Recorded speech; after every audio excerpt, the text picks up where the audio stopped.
Hello students, welcome to EPG Pathshala. I am Divas Pradhan, working as a scientist in Dairy Microbiology Division, National Dairy Research Institute, Karnal, Haryana.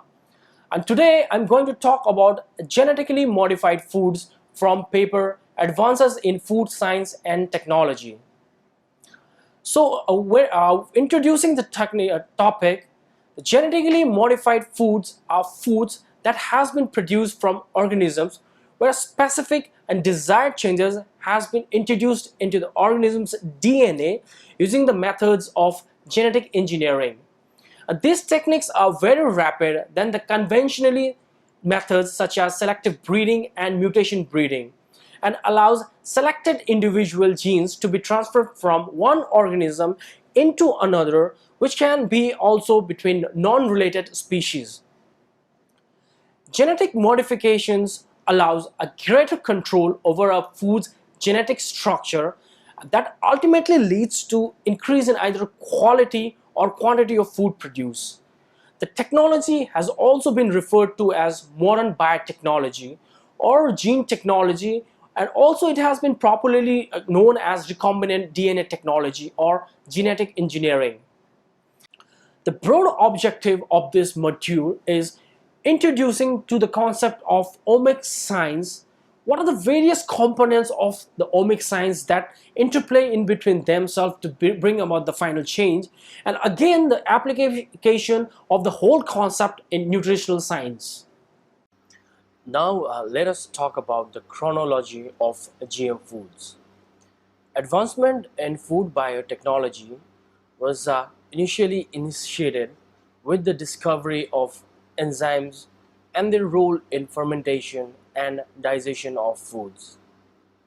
Typically, plant and animal extracts were used as a source of industrial enzymes, but were later again gradually substituted by microbial enzymes, which were more on the genetically modified.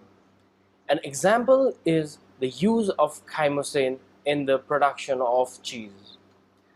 Cheese was typically made using the enzyme rennet that was extracted from cows' stomach lining. Scientists began using a recombinant chymosin to effect the milk clotting, resulting in cheese curds. Food enzyme production using microbes was the first application of genetically modified organisms in food production.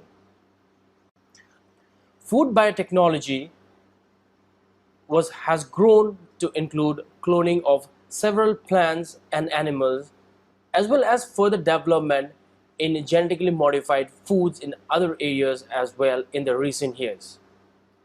The first genetically modified plant was produced in 1983 using an antibiotic-resistant tobacco plant. In 1994, the transgenic flavor-saver tomato was approved by the United States Federal and Drug Administration for marketing in the United States. The modification allowed the tomato to delay ripening after picking. In the early 1990s, recombinant chymosin was approved for use in several other countries, replacing rennet in cheese making.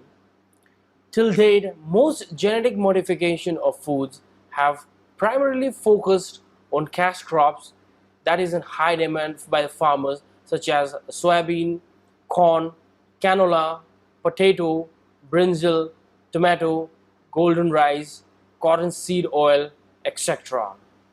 These have been engineered for resistance against various pathogens and herbicides and better nutrient profiles. GM livestock have also been experimentally developed, although none are again available on the market. As of 2011, United States of America leads a list of multiple countries in the production of GM crops, and 24 GM crops have actually received regulatory approval to be grown commercially. The basics of gene technology.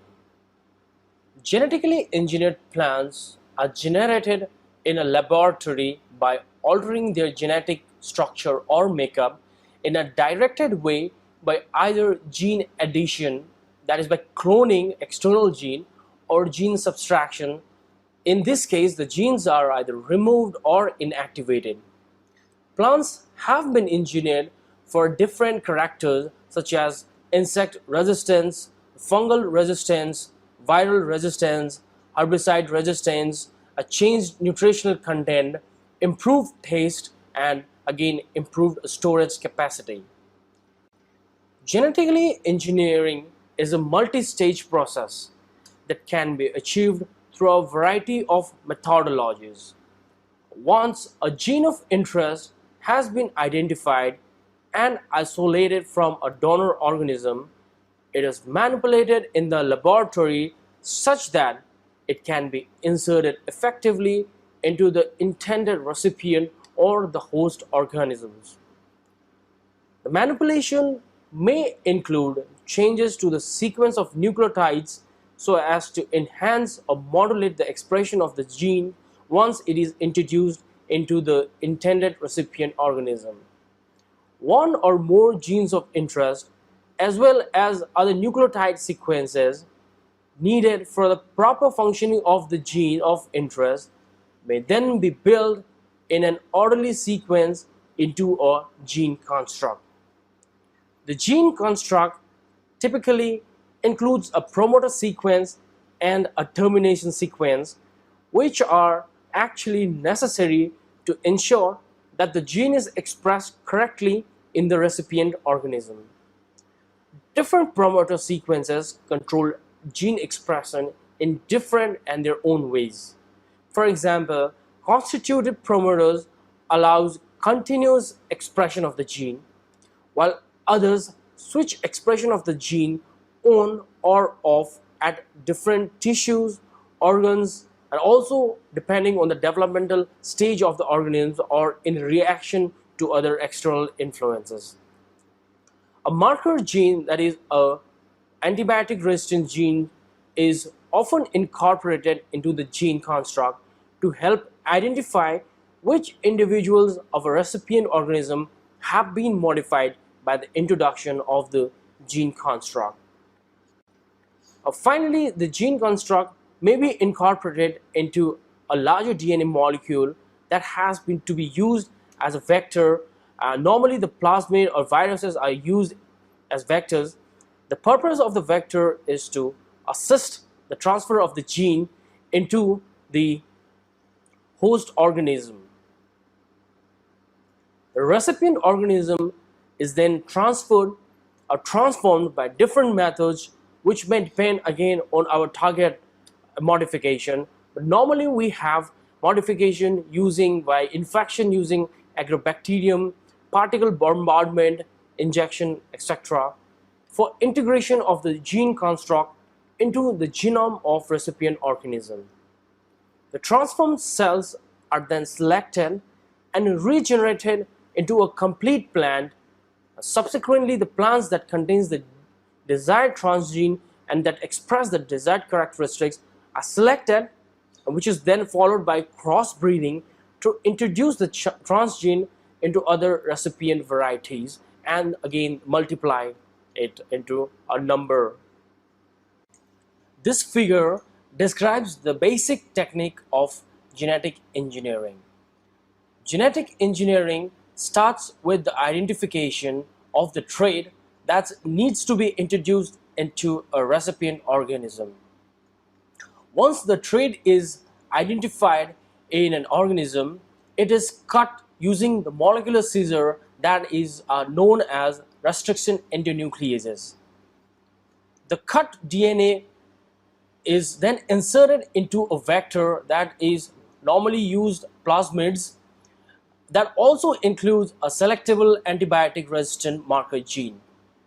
The vector that includes the DNA trait is copied into several numbers in a bacteria, and the vector is then coated into a gold tungsten or gold nanoparticles.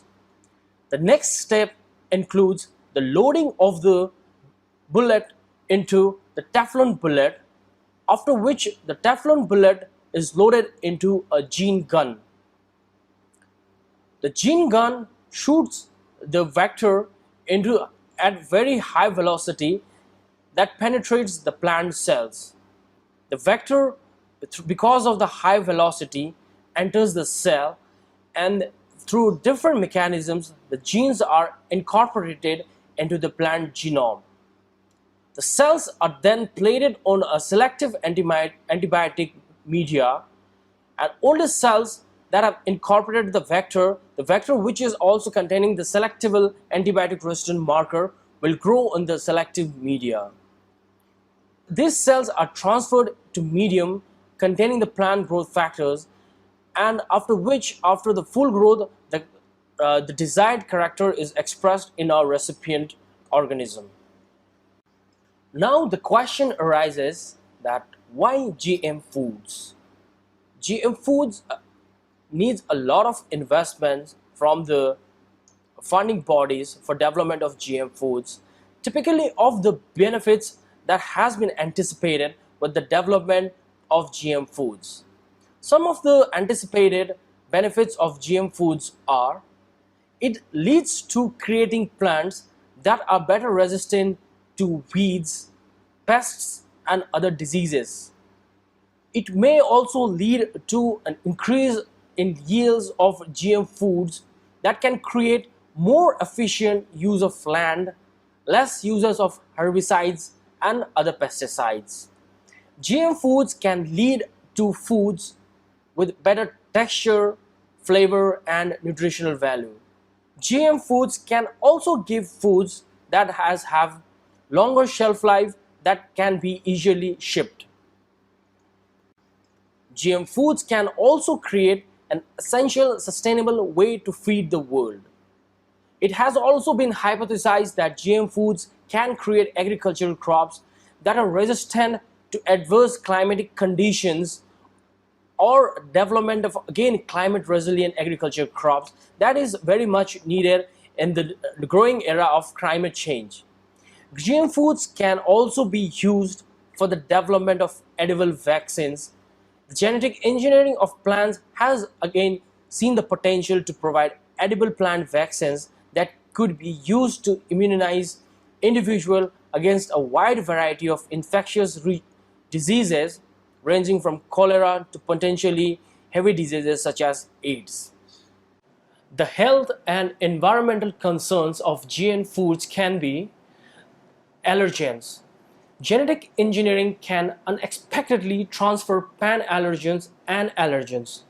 Pan-allergens are substances commonly found in many plants and have several important biological functions as such in these plants. However, these molecules may be allergic to certain individuals. Some common pan-allergens are profiling, seed storage proteins, and proteases. These are also reports of individuals that are allergic to fish reacting to GE tomatoes that has been genetically altered with flounder fish genetic material. Another point of concern is nutrition. There are evidences that some of the GE foods contain fewer nutrients than the traditional non-GE foods. Since genetic engineering is a technology that can disrupt the tightly controlled network of DNA in the recipient organism, hence chances remain that it may disrupt the nutrient profile of the recipient organism. Another health concern is toxins. Since we know that genetic engineering is not a precise technology and may sometimes insert a new gene inaccurately, now this transfer of genetic material may disrupt the tightly controlled network of DNA in the recipient organism. Now, this process may be able to result in unpredictable effects depending where the new gene will position itself in the host DNA. And this unpredictable effect may transfer very high concentration of plant toxins. Another concern that is well remarked is antibiotic resistance. The use of popularly marker, that is your antibiotic resistance marker in GE foods, is a major concern for alarm. The marker gene for antibiotic resistance is used to determine if they have been successful in inserting the gene of interest. However, that may result again in dangerous levels of antibiotic resistance in humans, since it has been seen that DNA can also transfer from GE foods to the microbes in the gut system of the recipient. Continuing with the risk of GM foods can also lead to immune suppression and cancer risks. GM foods are typically engineered to withstand unlimited application of chemicals, including pesticides. These GM foods hence may carry pesticide residues such as bromoxynil and glycophosphate that have been actually associated with the developmental disorders in fetuses, tumors, carcinomas, and non-Hodgkin's lymphoma. Another risk of GM foods is soil contamination. Since the genetically engineered plants are engineered to resist insecticides, hence insects may take up the resistant gene and become resistant to insecticides, thereby increasing the amount of pesticides used to inhibit those insects. Now, these pesticides, which are generally toxic in nature, may accumulate and build up and lead to soil and water contamination. One of the example that has been cited before is Bt cotton was genetically modified to produce the Bt toxin and kill insects. Now, studies have found that Bt toxin after 234 days was still present in the soil. Creation of superweeds and superbugs. Using GM foods may also lead to transfer of insecticide-resistant genes from GE crops to weeds that again may occur by cross-pollination. This may lead to the creation of superweeds and superbugs which can be highly resistant to the normal level of weedicide and pesticides, and hence that may ultimately lead to the farmers using more and more pesticide and leading to the other problems that has been mentioned before. Addressing the world hunger, there is a big question about genetically modified foods alleviating world hunger. However, the main reason for the world hunger may be not actually the GM foods, but the problem that is involved with poverty, inequality, and the food excess. The safety assessment process. The safety assessment process starts with a GM food can only be sold legally if it has been assessed and found to be safe and also approved by relevant agencies. The producer of GM food first must apply to a relevant agency for the food to be approved at the commodity level, that is, as a new primary product. And until the food from a particular commodity has been approved, products containing food or ingredients derived from that commodity cannot be sold lawfully. Safety assessments for GM foods should be based on the best current scientific knowledge available and should be carried out on a case-by-case basis.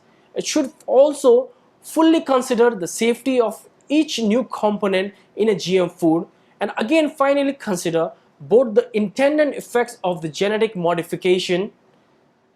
The first is based on the best current scientific knowledge. The scientific assessment for a GM food should be based on the best current scientific knowledge to ensure that the best possible assessment is made for the food. And to obtain this scientific knowledge that is available, or the literature that we may be talking about, information from a variety of sources that are published scientific literature, general technical information, independent scientific consultation, other regulatory agencies, international bodies, and also the community should be thoroughly investigated. It should be carried out on a case-by-case basis. Again, that is because the safety concerns depend on the type of food and the nature of genetic modification that can again vary depending on different case. GM food obtained from a particular type of GM organism, whether it be plant or animal, requires a separate safety assessment. GM foods cannot be assessed as a single class because the safety concerns will again vary depending on the type of food and again the type of modification and type of genes that has been included.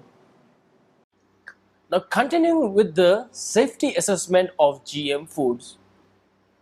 Safety assessment of GM foods needs to fully consider the safety of each and every new component in a GM food that has been introduced by the technology, whether it be a DNA material or proteins.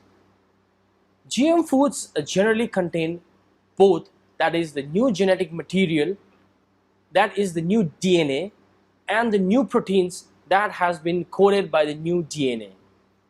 They are new in the sense that they have not been previously existent in the food being considered.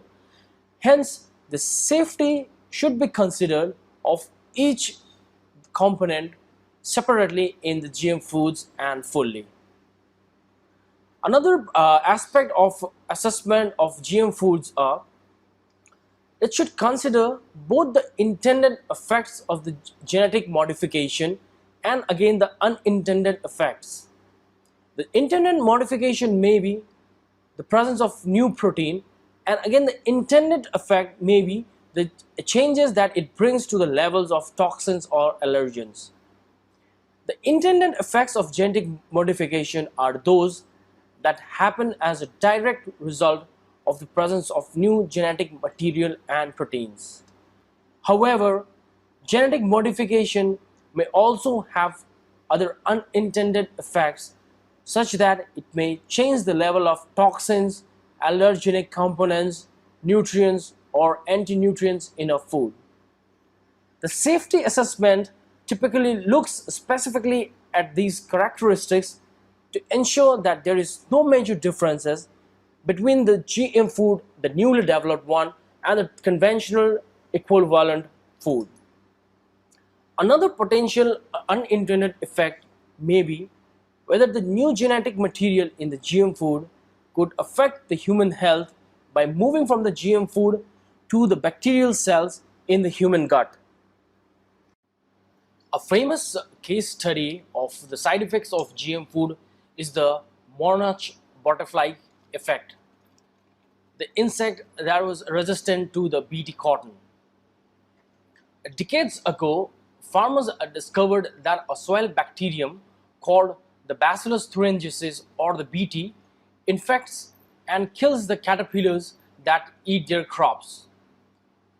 The bacterium produces a protein that is harmless until it turns toxic in the caterpillar's stomach. There, an enzyme cuts the Bt protein into pieces that lock into a special receptor called the protein lock in the caterpillar gut. This locking action destroys the gut and kills the caterpillar. Adult butterflies and other insects and animals don't have any locks for the Bt toxin. Bt doesn't harm wildlife the way traditional pesticides sprays do. In fact, organic farmers have relied on this natural biological pesticide for years. Now, the scientists utilized this and inserted the gene for the Bt protein into crops that are frequently destroyed by the caterpillars. The plants started producing the Bt protein in their leaves. When the caterpillars started feeding on the leaves, they gradually started to die without even the pesticide sprays. Now the monarch butterflies, on the other hand, begin their life cycle as caterpillars, as the larvae. The adults drink only the nectar of milkweeds and they lay their eggs on the milkweed's leaves. Monarch butterfly migrate far and wide throughout the United States, but all return to one small, unique area in Mexico for winter. Now, recently it was observed that the part of that habitat has been destroyed, that has been mainly attributed to the BT toxin, and additionally pesticide sprays throughout the migration path have further reduced the monarch number. Naturally, people were a bit concerned about the new threats to the butterflies' well-being and as such to the population as a whole. GM foods in the future. In the past, development of GM foods have been focused mainly on the development of cash crops that has been already mentioned before.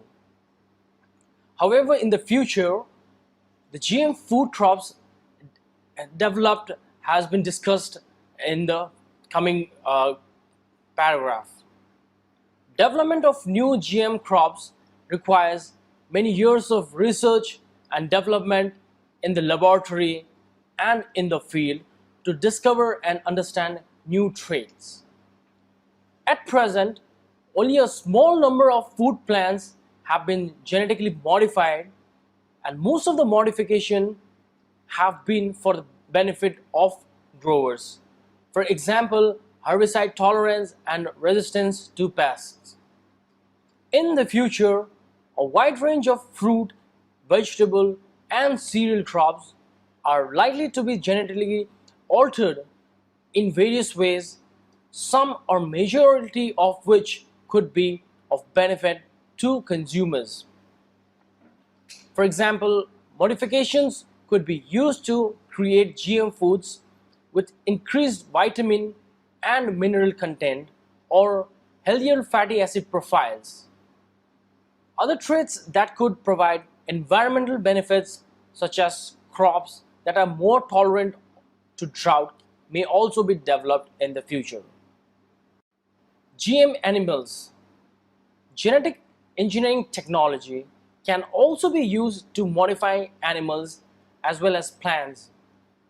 Genetically modified animals, that is often also referred to as transgenic animals, that are actually modified genetically in some way or the other. Such animals might have been modified to contain one or more new genes from other organisms. Alternatively, one of their own genes could also have been altered, perhaps by being duplicated or also by getting it removed. The types of animals that are being genetically modified include cows, sheep, goats, pigs, fish, and insects. Animals are being modified to develop normally for pharmaceutical and health related products as well as food and agricultural products. For example, GM foods have been developed that contain a gene for an antifreeze protein, allowing the fish that has been modified to survive in very cold water conditions. The gene for the antifreeze protein was originally taken from another species of fish that thrives in freezing water. The regulatory system for GM animals and their products have been the subject of increasing recent attention and discussion among the media, policymakers, research scientists, and as such the general public. Many countries are now considering how food derived from GM animals might be regulated and what type of scientific data might be required to assess its safety. International bodies, including the FAO, the Food and Agriculture Organization, the WHO, that is the World Health Organization, and Codex Alimentarius, have set up committees of experts to consider this issue. However, as of June 2005, no GM animals have been approved for food use anywhere in the world. Coming to the conclusion part, dear students, today we learned about the basic concept of genetically modified foods and also the technique that is used for the development of various GM foods. Just like all the technique have its own advantages and disadvantages. Similarly, GM foods also have both positive as well as negative points. Hence, it should be kept in mind that if the benefits of GM technology is to be harnessed and taken proper advantage of, then extensive safety trials of the genetic modified foods that has been already mentioned before needs to be properly undertaken before it is released to the general population for the general consumption. Thank you.